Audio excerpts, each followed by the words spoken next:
Hello and welcome to another episode of the Movies Be Like podcast. I'm Miranda. And I'm Ryan. And today, we're going to be discussing the Coen Brothers movies. Yes, specifically their top three, at least we believe, their top three most popular films. Fargo, The Big Lebowski, and No Country for Old Men. These are some fantastic films, you guys, and I really enjoyed seeing them. Yes, they're very, very good. Yes. Yeah, I wonder how many of you, when we said the Coen Brothers, had no idea who the Coen Brothers are. They're so well known. I feel like they're like up where like Tarantino is. I feel like they're just as recognizable. I still feel like Tarantino's a more commonplace name than I guess. Than the I don't Coen know. Brothers. They're still very well renowned though, because The Big Lebowski, hello, great film. All of them are. But before we jump into them, Miranda, how are you doing this morning? I'm okay. That's it? I'm chilling. You have your glass of orange juice with ice? Yeah.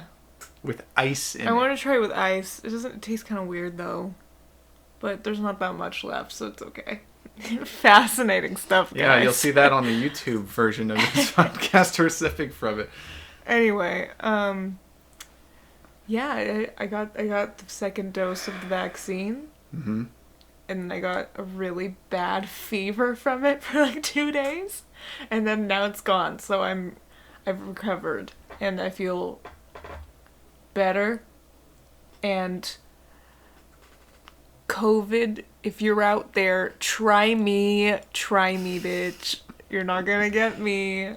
You had a really bad reaction to it. But that's a good thing. It means that it's working. They say that if you get the side effects, it means that it's working. It also works if you don't get the... I know, but they specifically say that the fever means that the vaccine is working. It means your body is adapting. Yes. Yeah. Just because you're lucky and didn't get anything doesn't mean that. I got my second dose the day before her, and I didn't have a reaction whatsoever. Well, lucky you. Better immune system over here.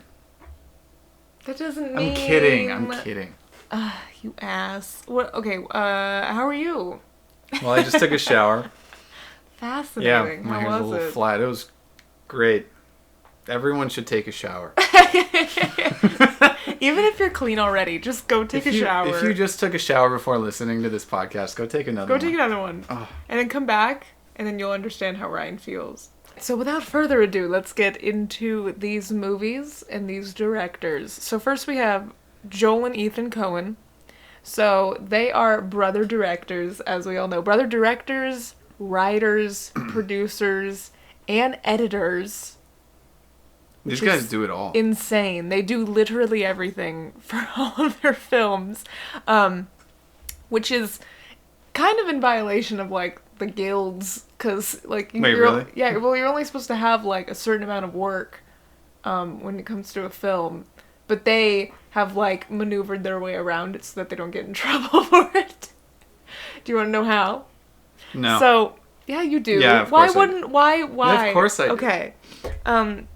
Well, here's the thing.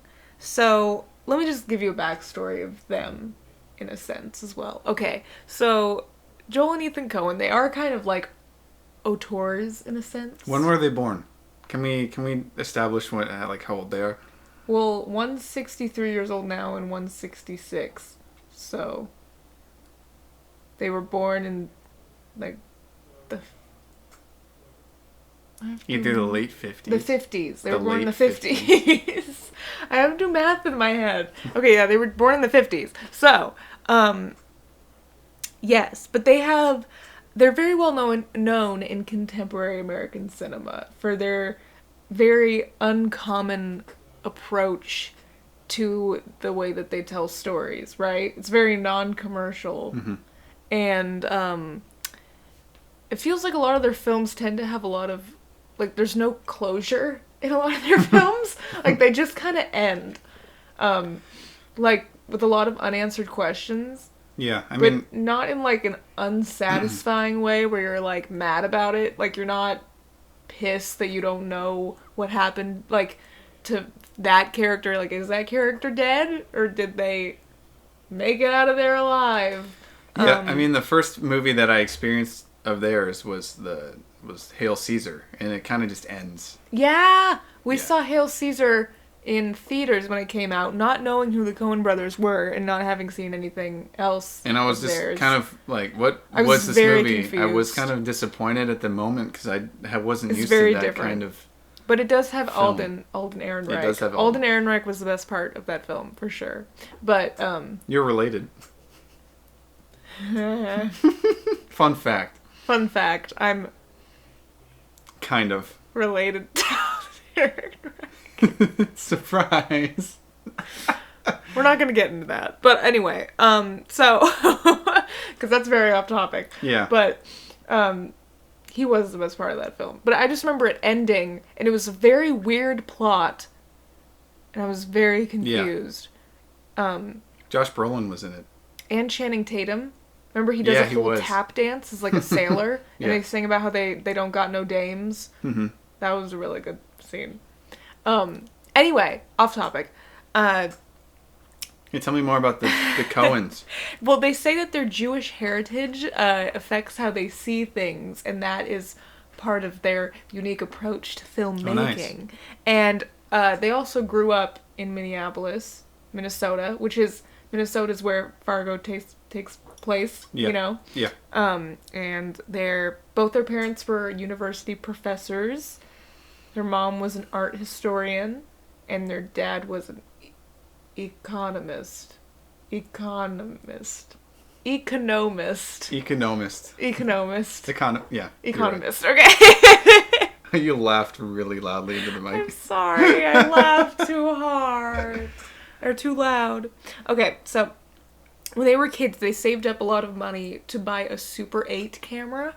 Yeah. Yeah. Those are great. Mm-hmm. And, which nowadays go for like thousands of dollars because they're nostalgic factor, you know. People are just paying thousands of dollars for nostalgia, basically. Is the Super 8 camera a video recorder? Or It's film. Or is it on film? Yeah. That term for me is used interchangeably, but like with photo camera or What? film camera? Film camera. I believe. I'm trying to distinct between taking photos and taking. Well, I believe films. it's a film camera because Okay. they made films on it. Anyway. Well, dumb question over here. Keep going. And so they made their first little movie at an airport in their neighborhood when Ethan was like 12 years old or something. They made a little film at their airport, like a briefcase and a suit and things, and that was their first little film. Was it good? I don't know. I doubt it. I haven't seen They're it. only 12. Well, Ethan's only 12. Oh. Joel was like 15 or 16. 12-year-olds can't make good cinema. Damn. Okay, and then, what was I going to say? Joel, he actually has his BA in film from NYU. Ethan, on the other hand, has a BA in philosophy from Princeton. Wow. So That's it's a no good question that these boys are a little privileged, you know, going to these Ivy Leagues. And Yeah. I mean, that's a pretty good combination for filmmakers. Yeah. Yeah. These lucky boys. Well, and their parents... Well, it sounds like their parents were very well off, and they were very intelligent people. Mm-hmm. Well, and they're from the Midwest, right? Yeah. Minnesota's the Midwest. It reminds me of that fake Onion article where they were like, 2 young boys from a small town in the Midwest already feel pressure to become auteur filmmakers. Yeah. I'm like, that's the Coen Brothers. That's exactly them. who it is. Oh my god. All right. So You have a lot of notes there. shut up. They're interesting people. They are. I'm not disagreeing with you. They said that they described their careers in Hollywood as having their own little corner in a sandbox, like where everyone else Yeah. in Hollywood just kind of leaves them alone and they make whatever they want, and everyone else kind of just I like that. yeah. Also, another one of their trademarks is that they tend to use a lot of the same actors in their films, which is definitely something that we noticed just watching these 3 films. And also the other things I've seen by them, like they use Frances McDormand a lot, but that's because Frances McDormand is married to Which Coen brother? Joel? Joel? Yeah. She's married to Joel. And then there's, John Turturro and Steve Buscemi.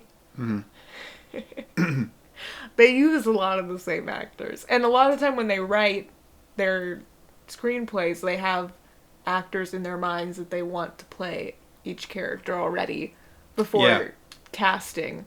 They just already know in their head. Yes.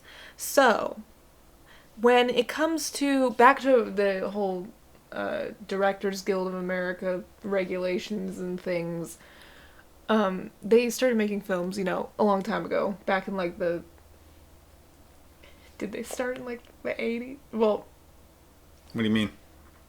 I mean, I know that their first, real classic was Fargo, and that wasn't until 1996, but I don't know very much of the films that were made before Fargo, so I don't know when they, exactly got started as directing together as a pair. But because of DGA regulations... What's DGA? Directors Guild of America. They... you're only allowed to have one director on a film. So they decided that Joel would always get the director because he's 3 years older. And then Ethan would get the producer. And then they'd both get writer credit. But then for editing... They have their mom do it? No. For editing, they made up a name called Roderick Janes that is credited in every film that they make, because I think that you can't be credited for that many things on a film or something, but everyone knows that Roderick James is them. So how did they just get away with having a fake name? I don't know. Because it's an industry held secret. You're not supposed to expose the Coen online. Brothers like that. It's everywhere. Anyway, and... They'll get in trouble. It wasn't until 2004 when the DGA made an exception for directors that are pairs for them to both be credited. So from 2004 on, they're both credited for directing. Them and the Wachowskis, they all those pairs of directors finally got credited as a pair instead of having to pick who gets the name. So yeah. And that first happened on their film The Lady Killers in 2004. Ain't that interesting? And that film did not do very well, apparently. The Lady Killers? Yeah. I've never heard of it. They have so many films. It's hard to keep track of all of them. Also, fun fact. Another one? Well, also part of their trademarks is that they bounce between styles and genres, All of their films, you just don't know what to expect. Well, a lot of them are blends or specific interpretations and twists of already made one. So you just don't really know what to expect because it's sometimes it's a comedy, sometimes it's a crime, sometimes it's a thriller, sometimes it's a comedy crime thriller, sometimes it's just really bizarre, Hail Caesar. Didn't even, but remember how we had to watch Miller's Crossing? Remember that film? Yeah. Miller's Crossing? Which one? Can you explain the plot for a second? I didn't really know what was going on. Which one? It was a gangster movie.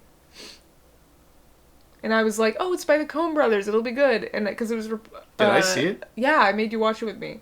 Because I thought that it was going to be good. I thought, and then we were both kind of eh. Miller's Crossing. Ryan's looking it up because he forgets everything.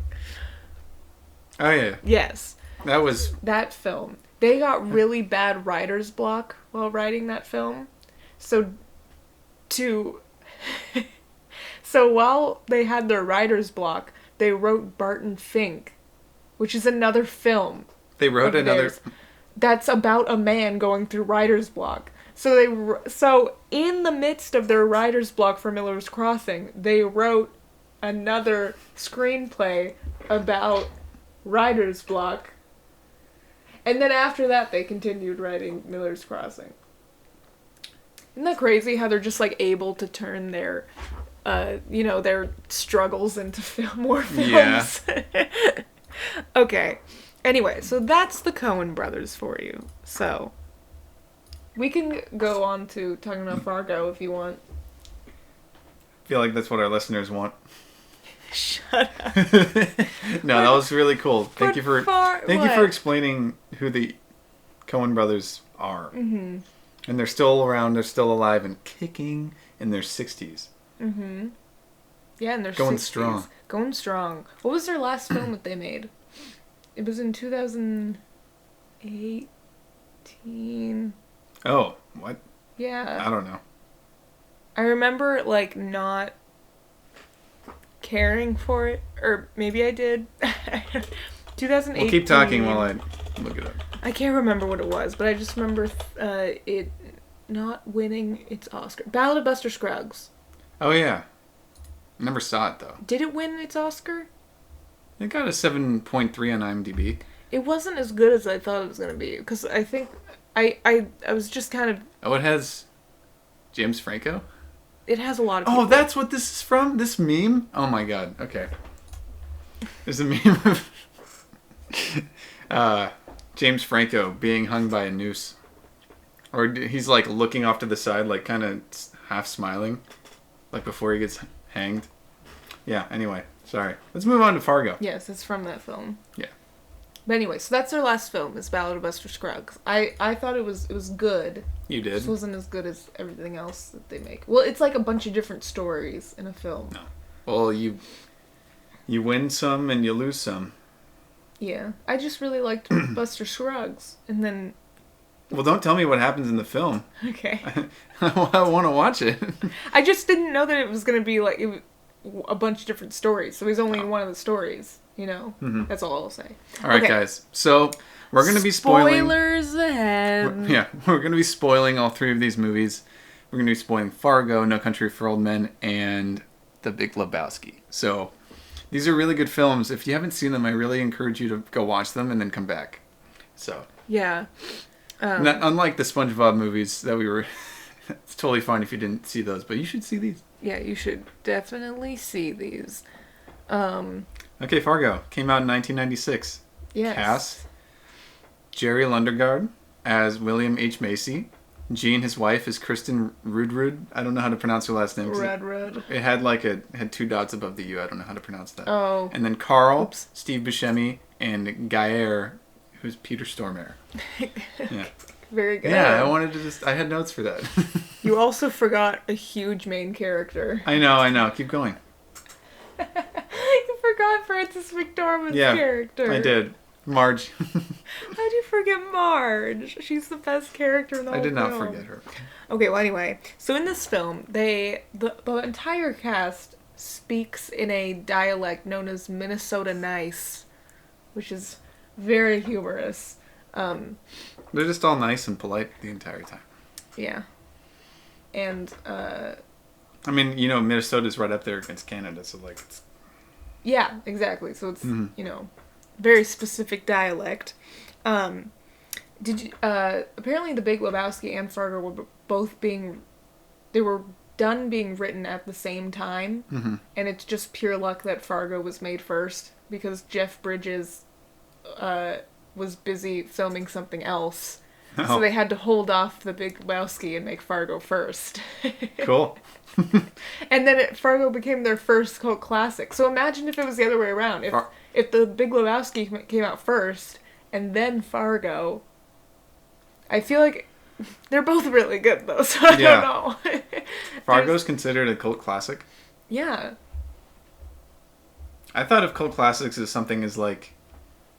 They don't have to be bad. They don't have to be bad films. They can be good. They're just, like, very specific. Like, a very specific kind of humor that attracts a certain audience.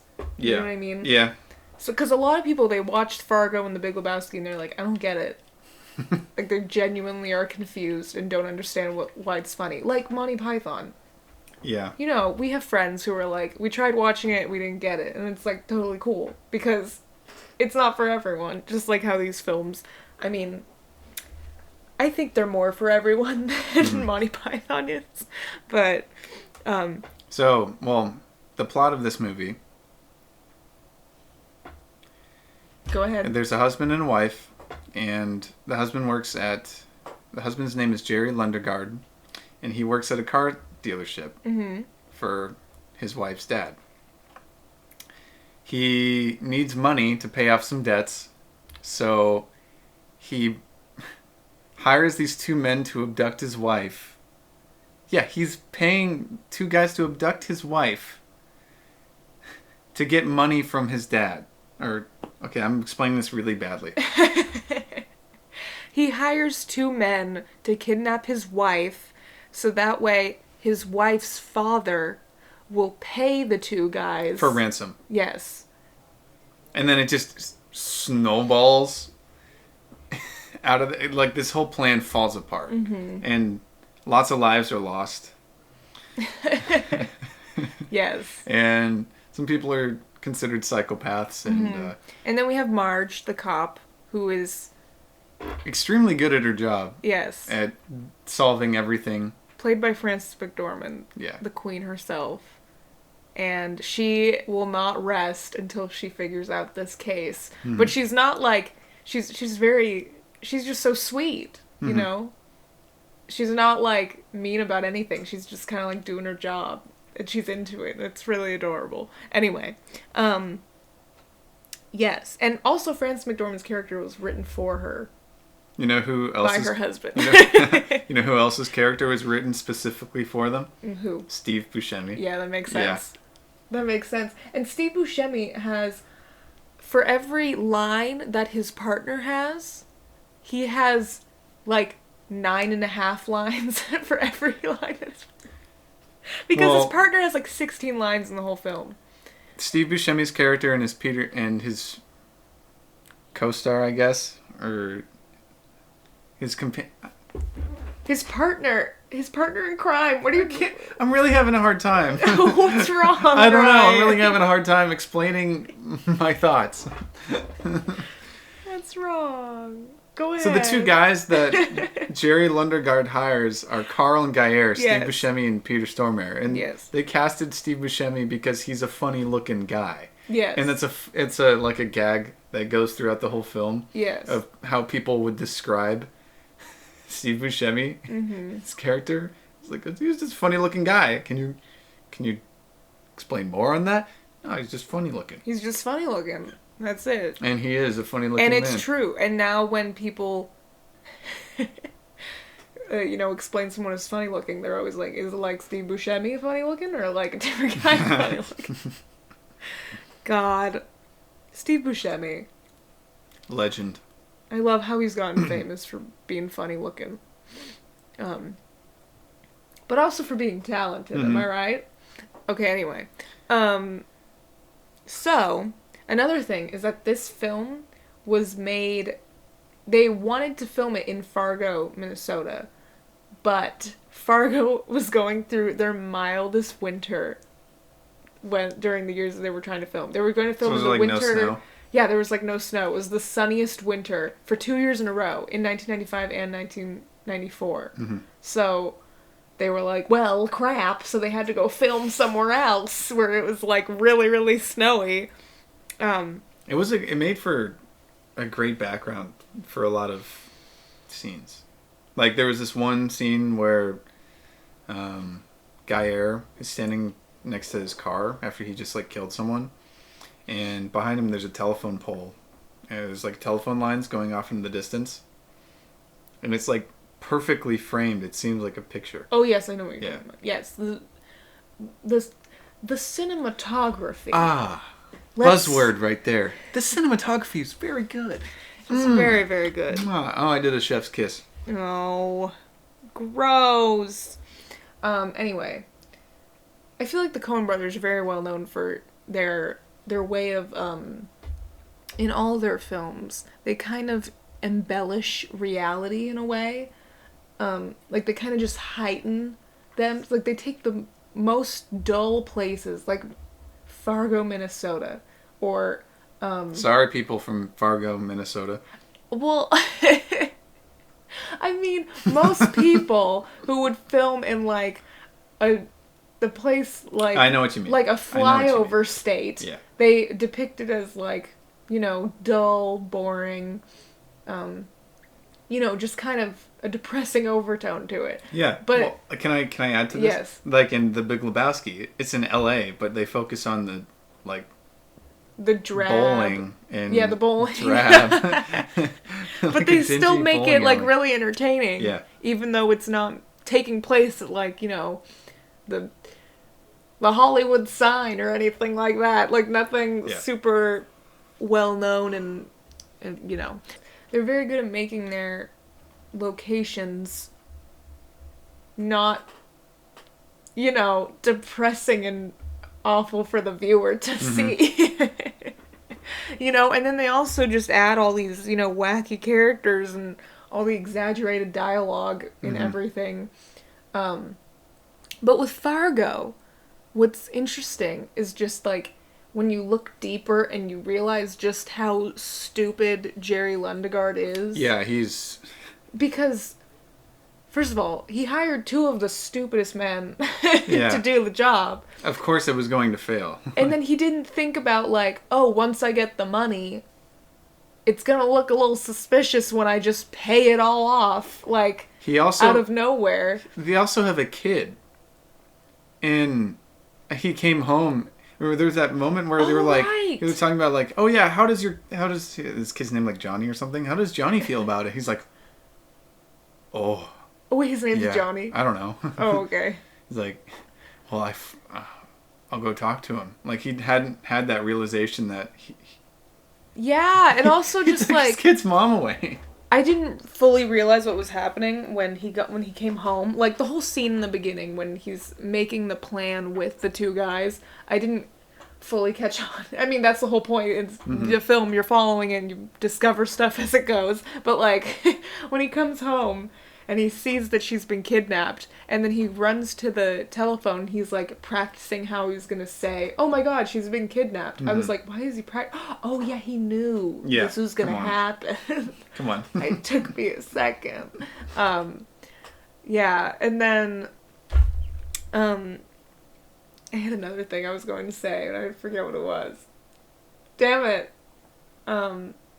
Also, I just love Frances McDormand's relationship with her husband. She gets a call at like 5 or 4 a.m. Yeah, super early. And then she's like, I have to go in, and her husband's the sweetest guy ever. He's like, oh, I'm making breakfast. He's like, no, I'll make you some eggs. And she's like, you don't have to. And he's like, no, I'll make you eggs. And then he sits at the table with her while she eats them. Yeah. And it's so cute. And there's a great shot of him sitting at the table with her, and then she gets up and gets to the door, which is also in frame, gets to her car, and you can, Yes. It's great.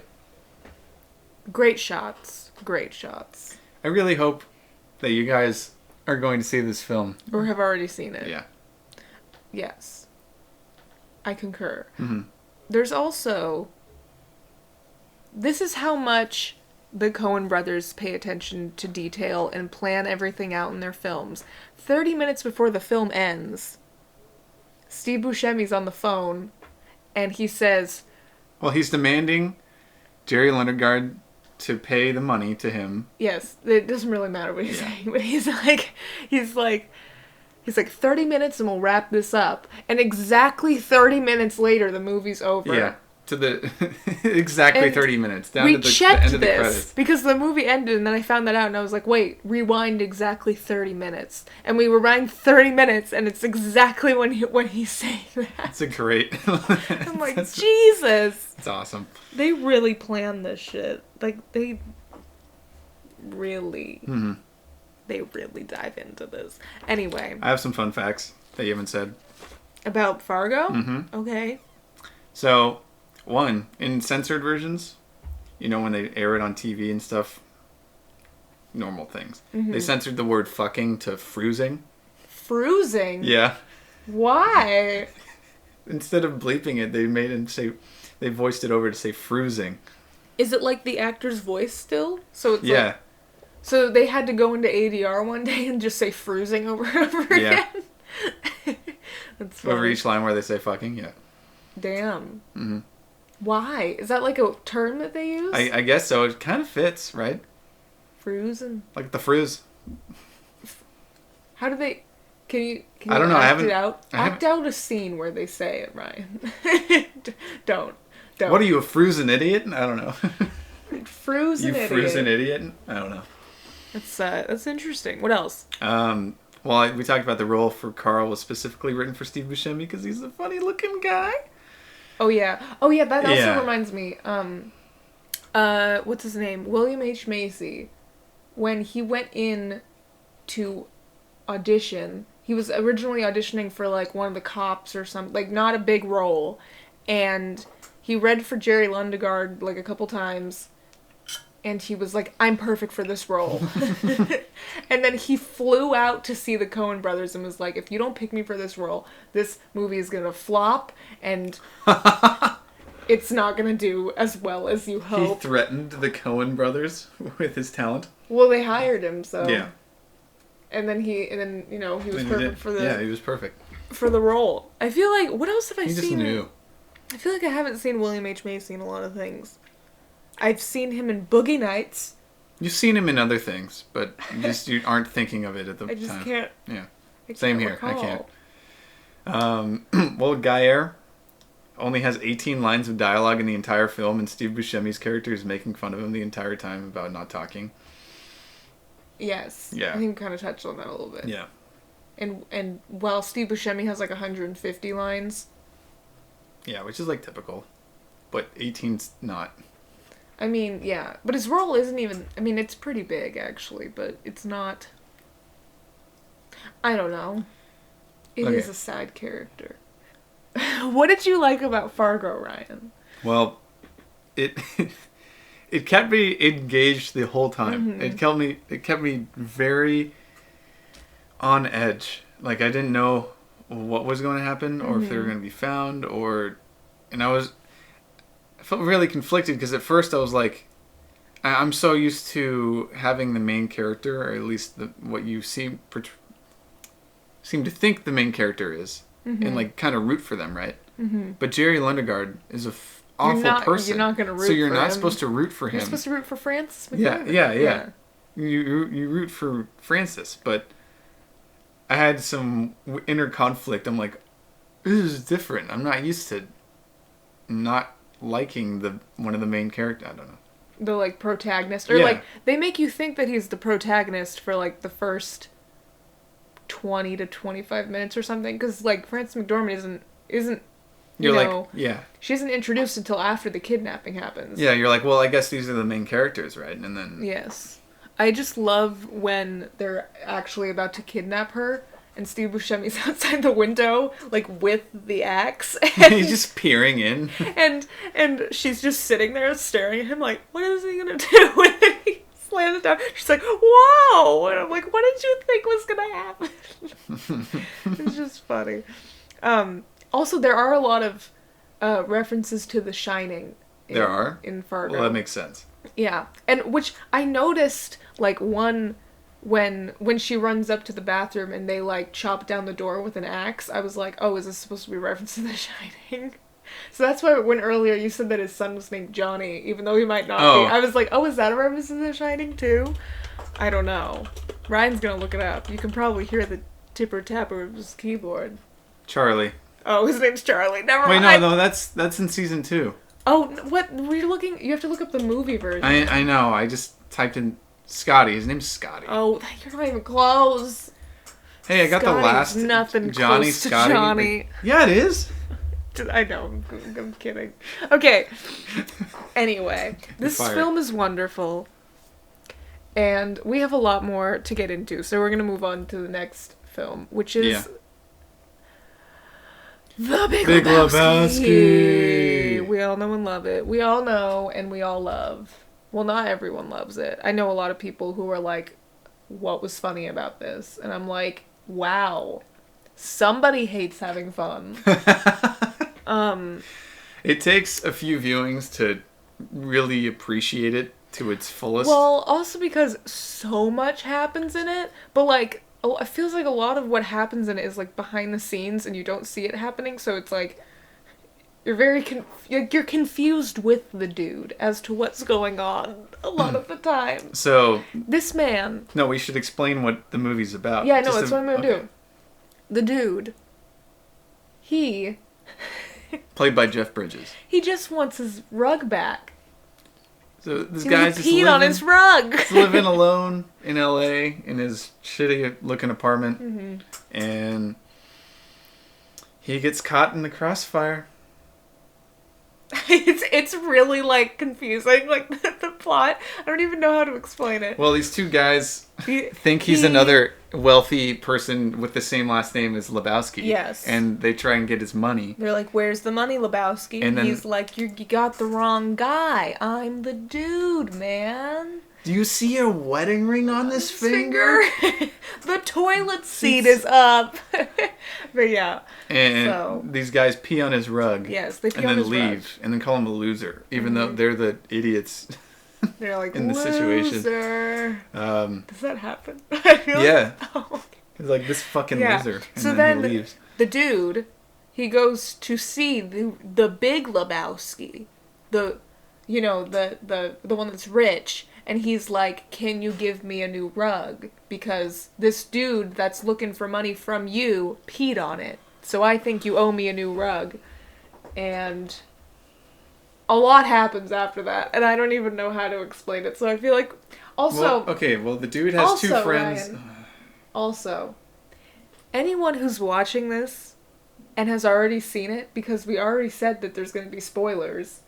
So anyone who doesn't want... spoilers isn't watching this, and then also anyone who is listening to this probably has seen it and knows what happens in it, so we don't have to tell them what happens in it. It's true. You know? Okay.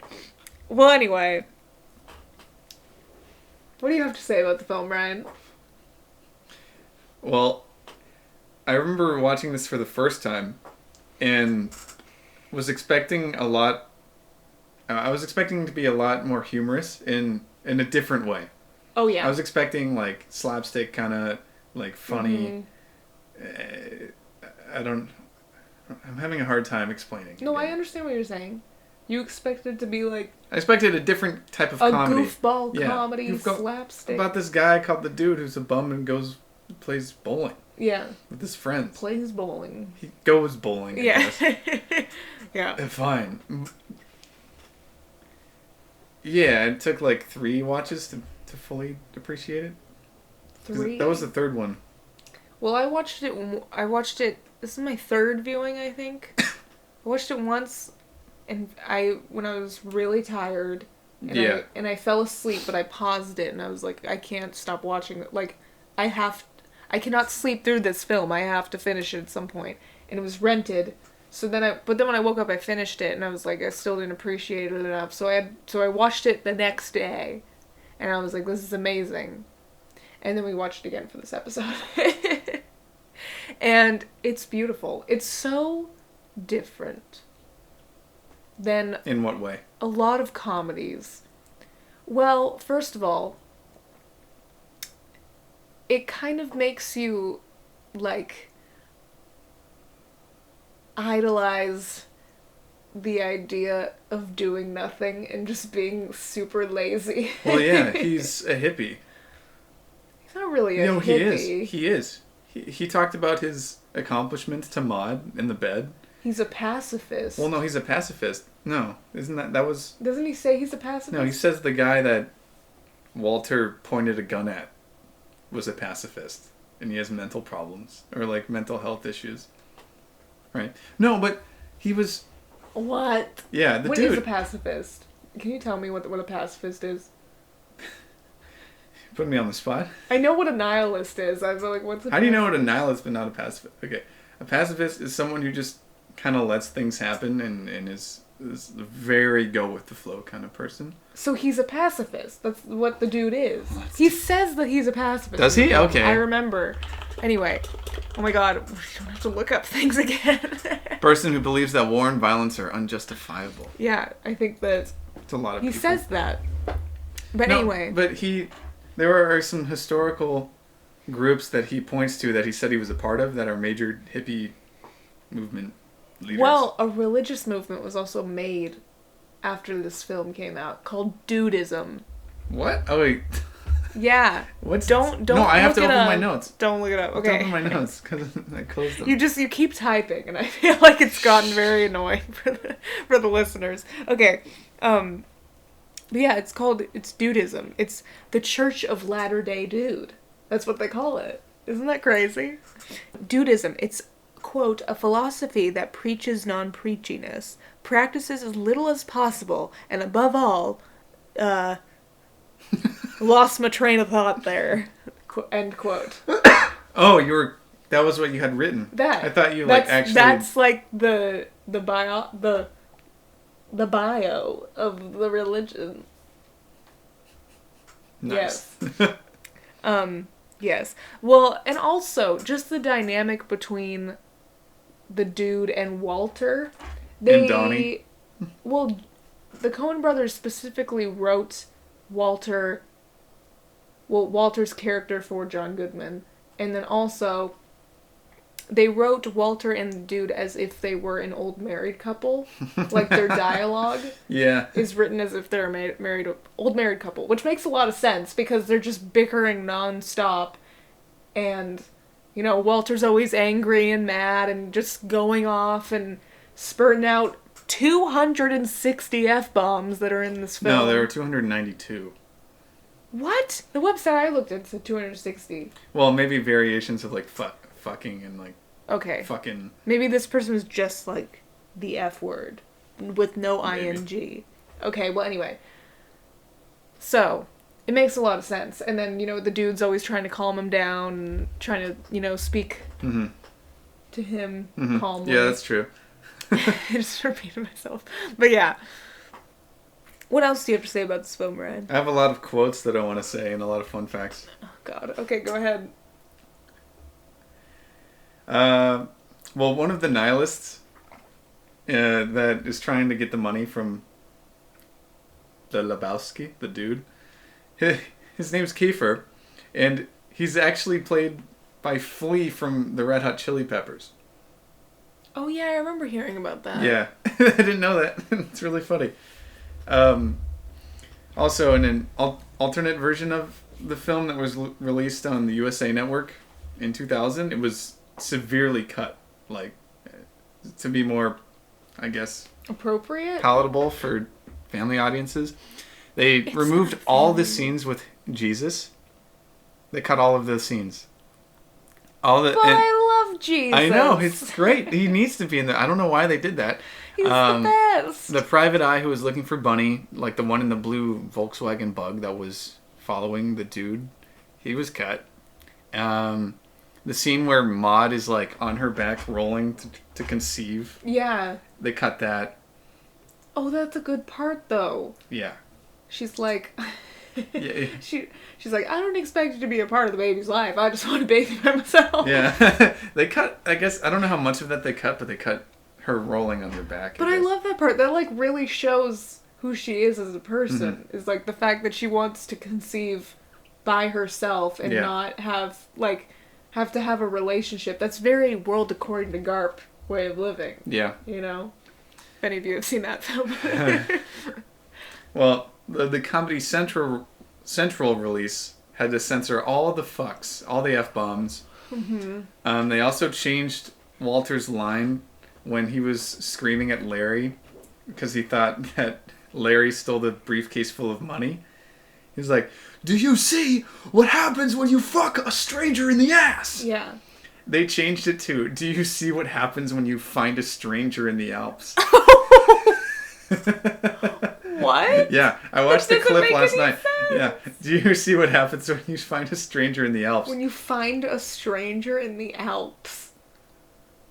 That in no way makes sense. Yeah, because they didn't want to cut it too badly to just ruin the entire scene, so they just had him revoice I gotta watch this clip after we're done recording. Okay. Many of the dude's clothes are actually Jeff Bridges' clothes. Oh yeah, I know that. That was one of my fun facts. Including the sandals. Oh yeah.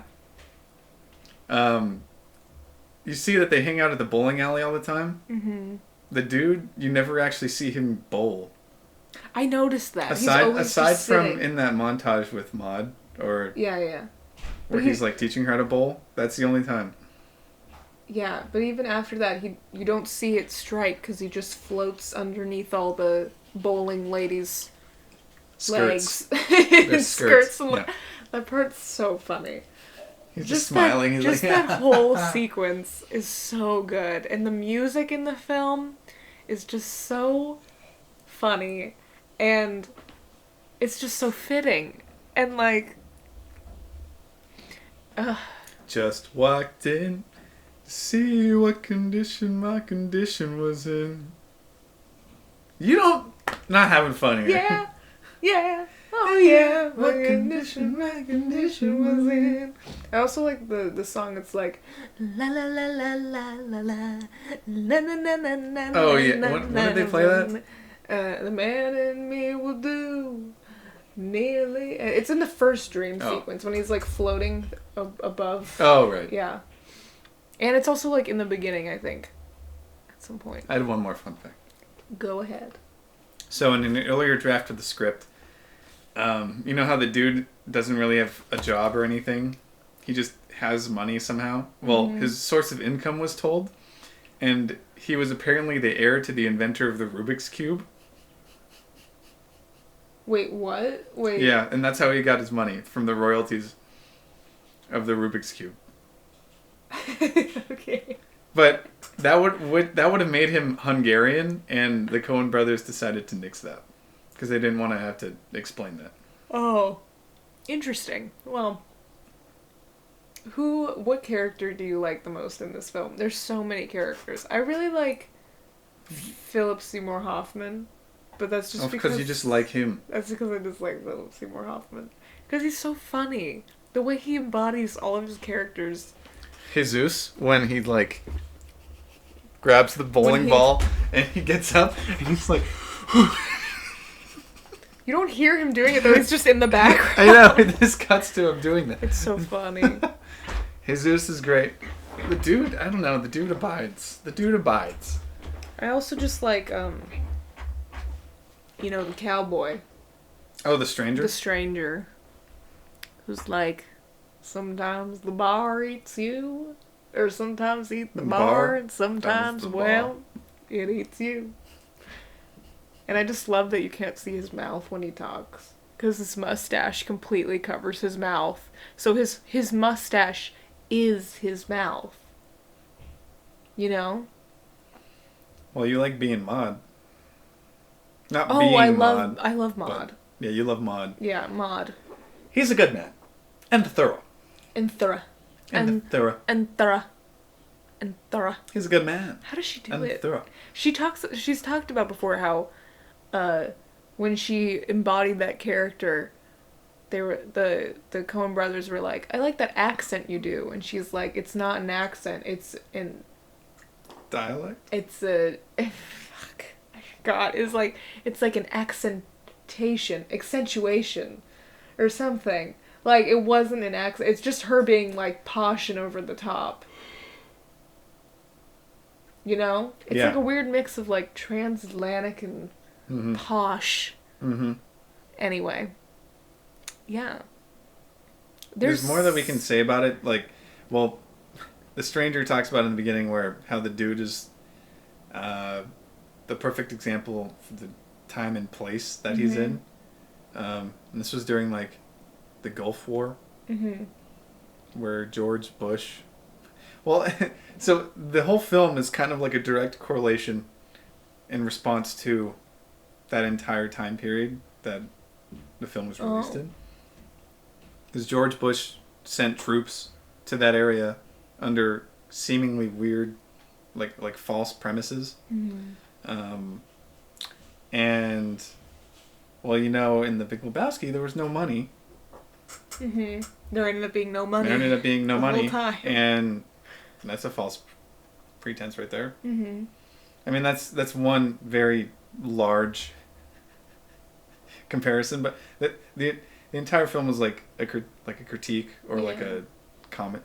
It's an entire commentary on that kind of event. I see. That happened. I see. Yeah. Yes. And how the dude represents hippie and hippieism. Is hippieism a word? But like Dudism. Dudism. He represents the old hippies when their time has passed, and then the Big Lebowski is more of like a Republican. Yes. Represents the Republican movement that happened after the very liberal 60s. So, you know. Yes. Fun fact. That's very interesting. Yeah. I don't know what I was gonna say. Except that we should move on to the next film. I feel like we should, because this episode's getting longer than usual. But we could talk for way longer about The Big Lebowski, to be honest, because... It's one of our favorite films. It's so good. Alright, now we will move on to No Country for Old Men, the crime western that was released in 2007. This movie we just watched yesterday. Like last night. Yeah, for the first time for both of us. I really liked this one. I really... Go on. That was so aggressive. I really liked it. It was so... That was so passionate. So interesting. I was so enveloped in the story.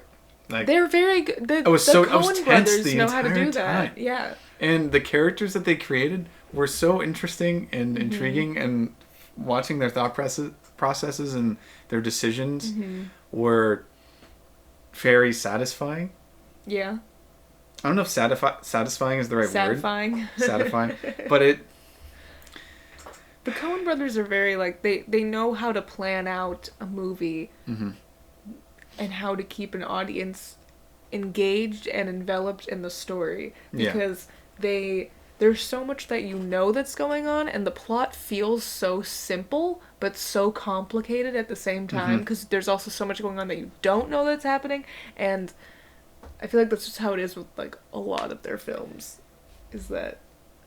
Like, because the plot of this film is not complicated at all. He stumbles into our main character, what's his name? Llewellyn? Yeah, Llewellyn. He stumbles into, like, this drug trade gone wrong, where there's, like, tons and tons of dead bodies and some, like, drugs in the back of a truck. And it was just while he was out hunting. Yeah. And he finds a guy who's alive, and he steals his MP5 and the money that he found in a briefcase. $2 million. It was like $2 million. And then this is all about him trying to avoid the guy who killed all of them, pretty much. Named Sugar. Sugar. Like sugar? No, like sugar. As Woody Harrelson says. Yeah, that's... What's his name? Javier Bardem?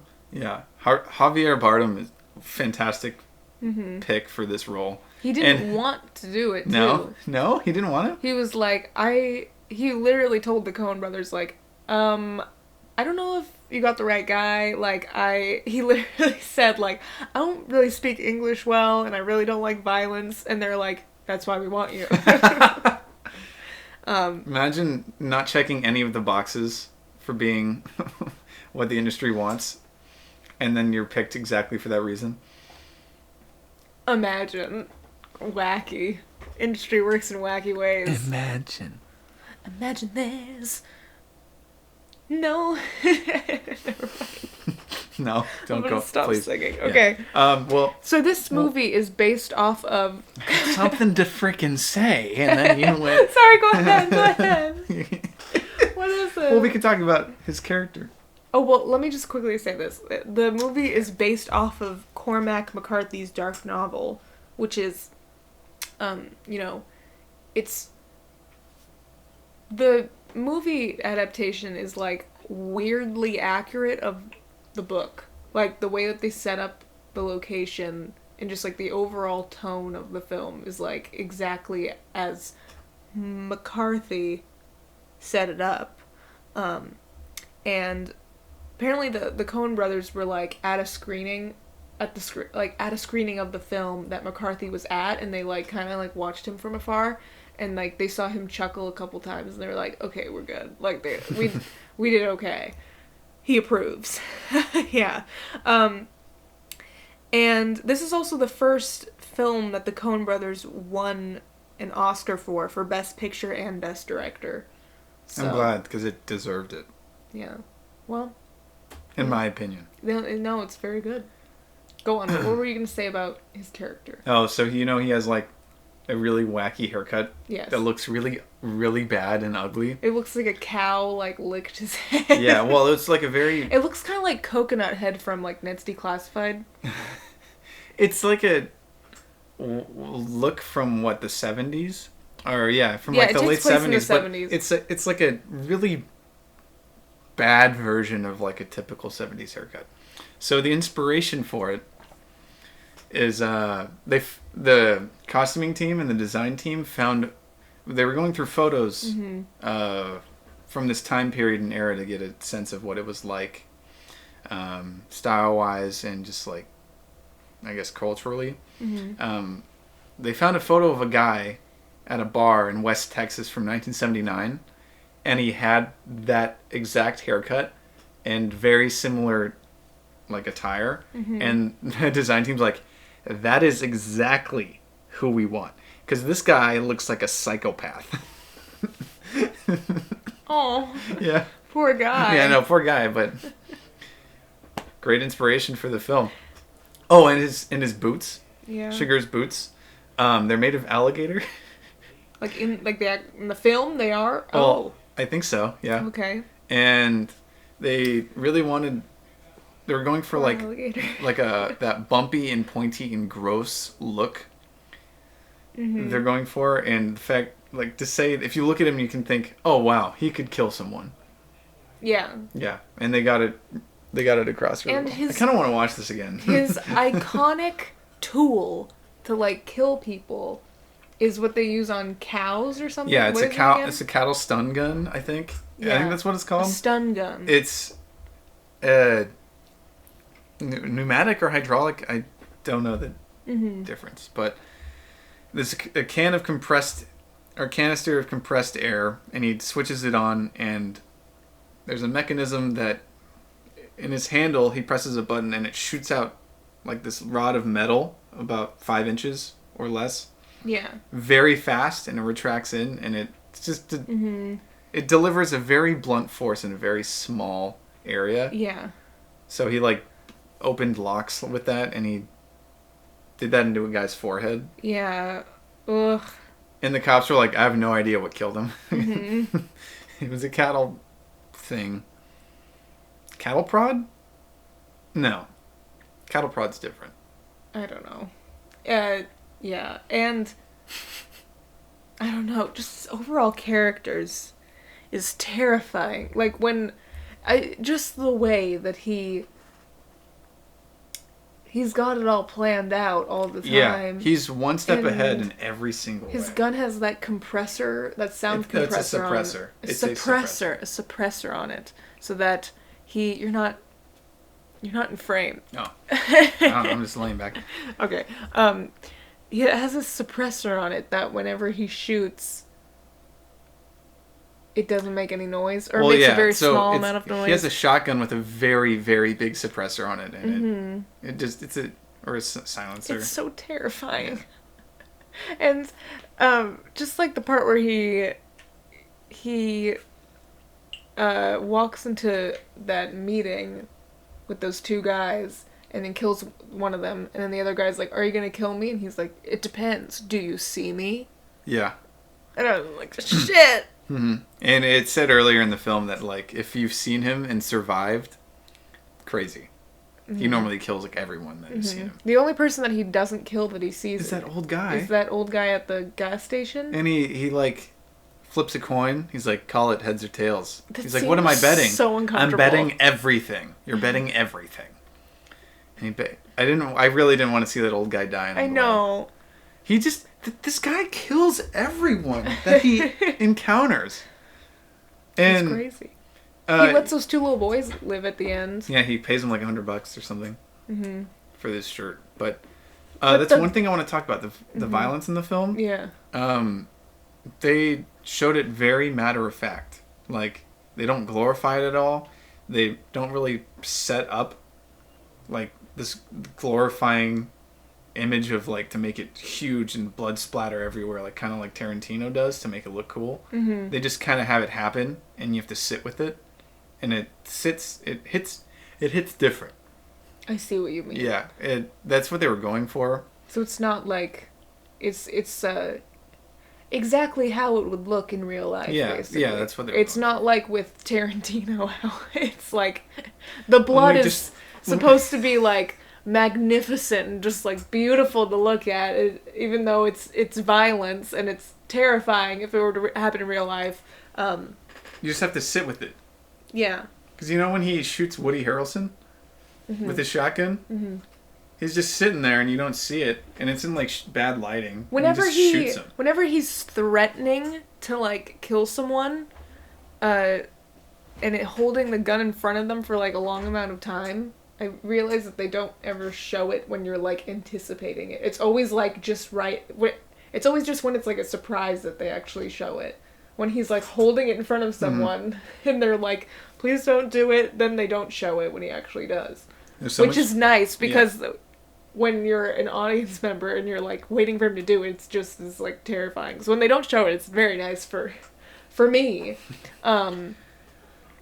Yeah. And also like apparently only like 12 shots of the film weren't used in the film.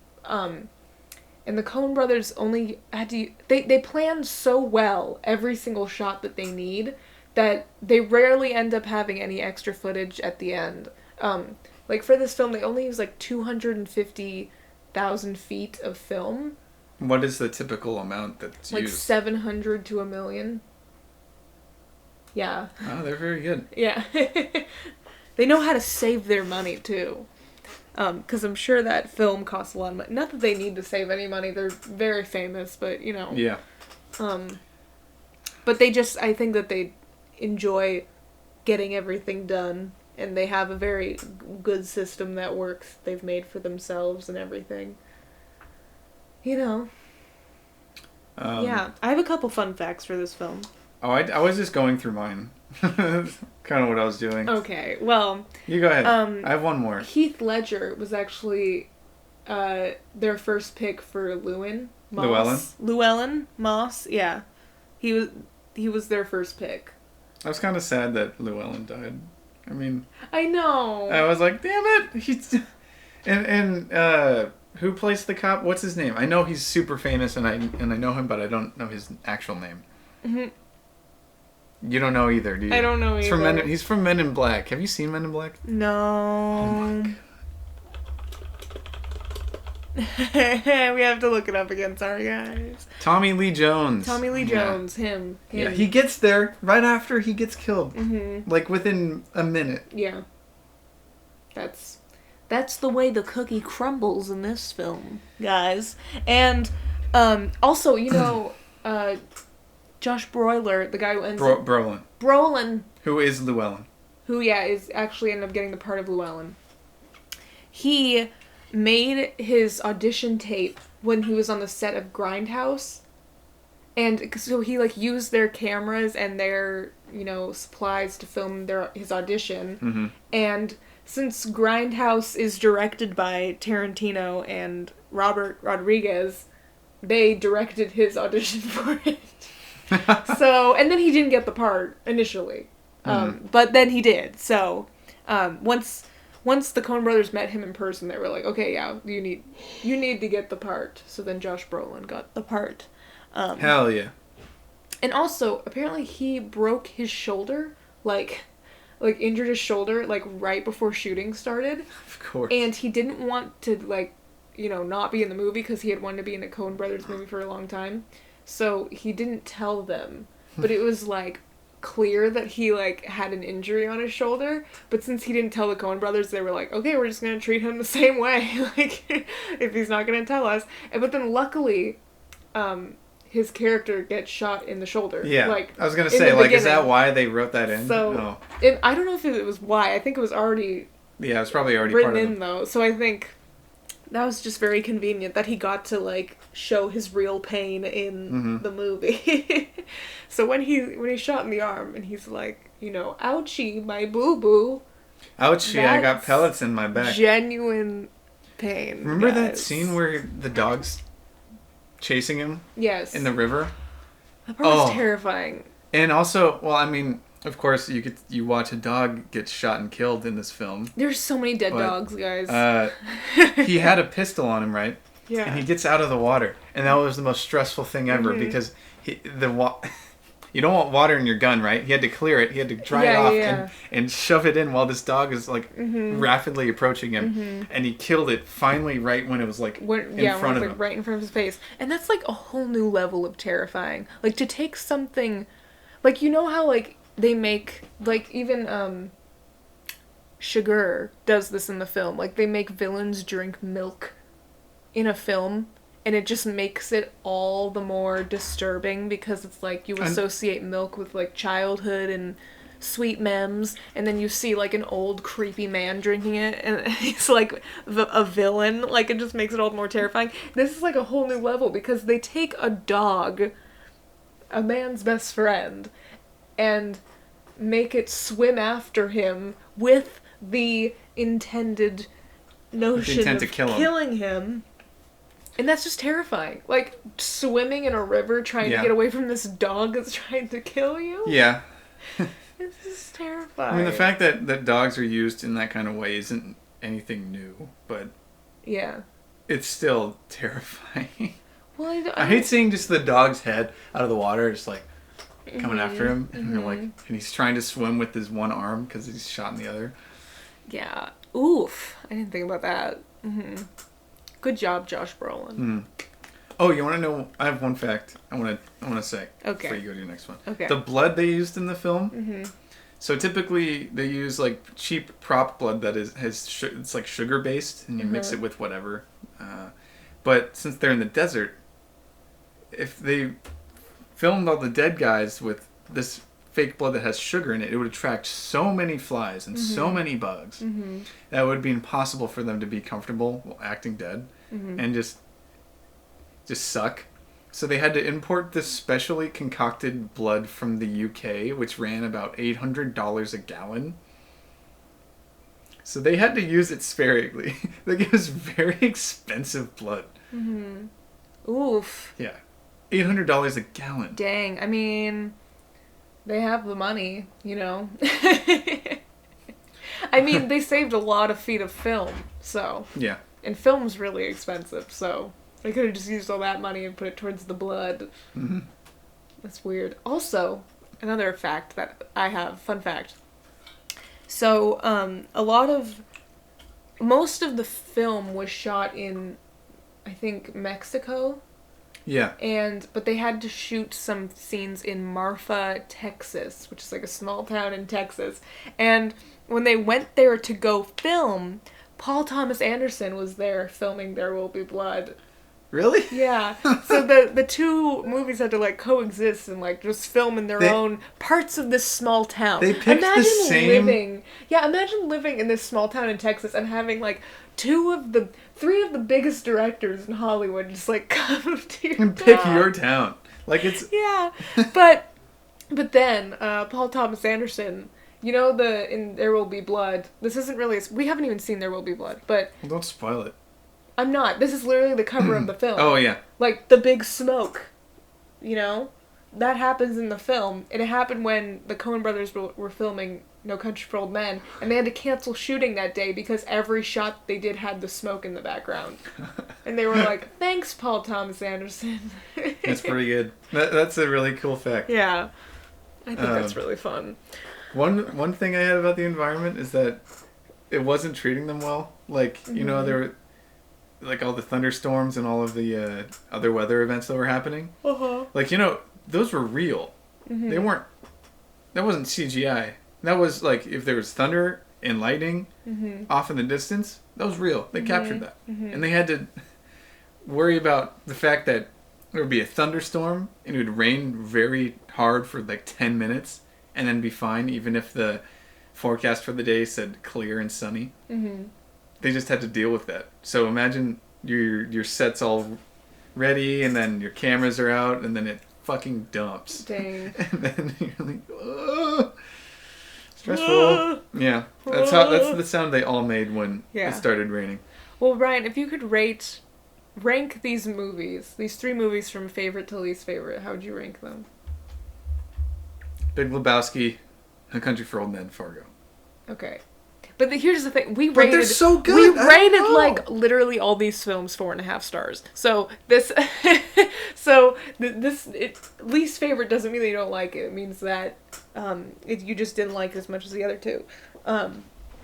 It's like ranking Tarantino films. Like, I feel like I'm The Big Lebowski, Fargo, No Country for Old Men.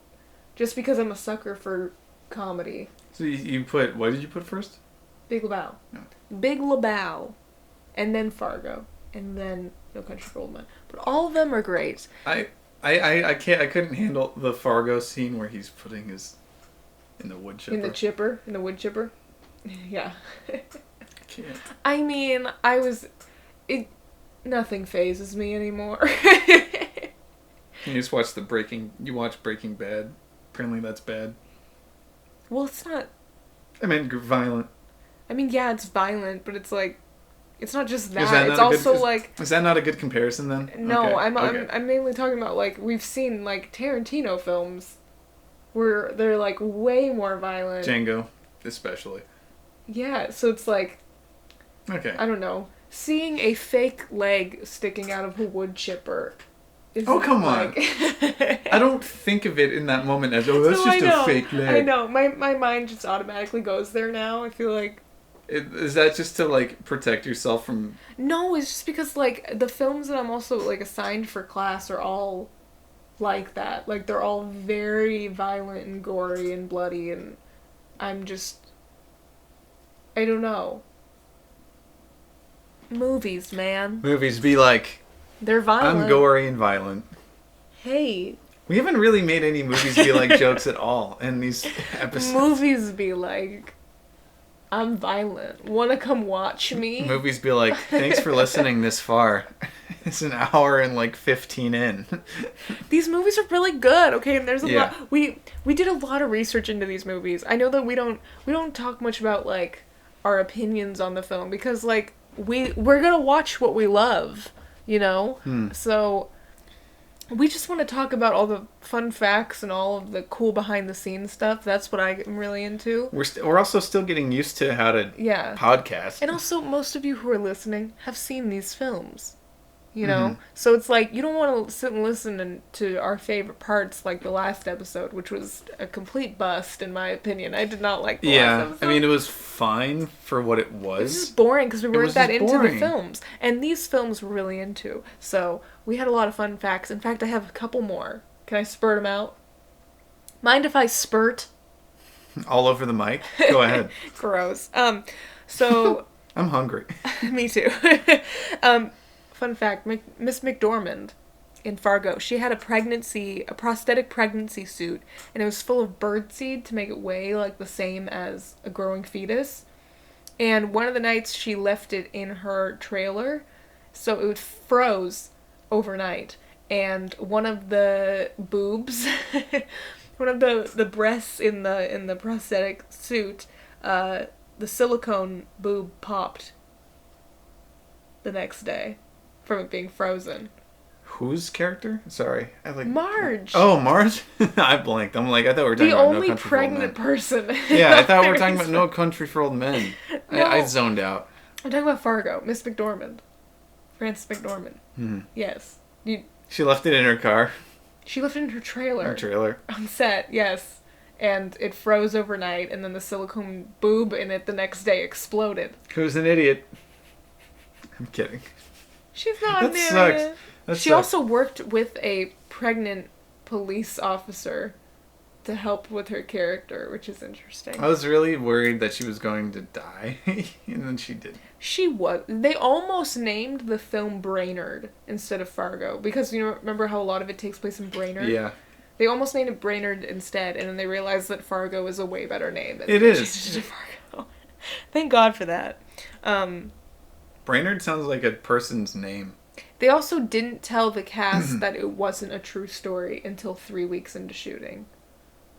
Really? Yeah. Yeah, they say in the beginning that they're based on a true story. It kind of is. It's based on... It's like kind of based on 2 real events that happened. Yeah. Well, But- and also just like things like that, I feel probably happen. They've happened before, so. Well, yeah, everything has happened. A lot of things Most happen. movies you can say this is a true story, you know. Well, they took 2 select incidents that didn't they like happen kind of near Fargo? Like I one, don't the dude know. actually did put his accomplice into a wood chipper, and the other one was about a pregnant cop, I think. Okay. But the movie story itself is not true. Yeah. Excuse me. But yeah, that's all I got. Those are my last few fun facts that I didn't mention before. Well, this one ran a little long. It did run a little long, but that's just because we loved these films and we did a lot of research and we wanted to talk about it. Yeah, we wanted to really knock this one out of the park. We'll see if we did that. Uh-huh. I feel like this was a better This is episode. definitely a better episode. Thank you for listening if you got this far. Yes, thank you for listening to today's episode. Comment, shut the fuck up, Donnie, if you made it this far. No one comments. No one will comment that. No one can even comment on Spotify. No, on like YouTube. Just to show that you, just to prove that you listen to it all. Oh. It's okay. Well, anyway. No. Comment, those are good burgers, Walter. That's better. That's better. Either one will know. So. Those are some good burgers, Walter. Those are some good burgers, Walter. Okay. We will see you in 2 weeks when we discuss 3 other films. I think that we're doing... Well, don't say. I won't say. We always say, we're always about to say. But I also want to do an Oscar episode. Like an episode where we record our predictions and then... Like, it would all be one episode where we record our predictions and then we record our reactions to after we watch the Oscars. Okay. Because I've seen pretty much everything that's nominated. You haven't, though. We need to wrap this up. We'll work on that. Before it Okay. stops. Thanks for watching. Thanks for listening. watching and listening. We'll catch you next time. Thank you. Peace.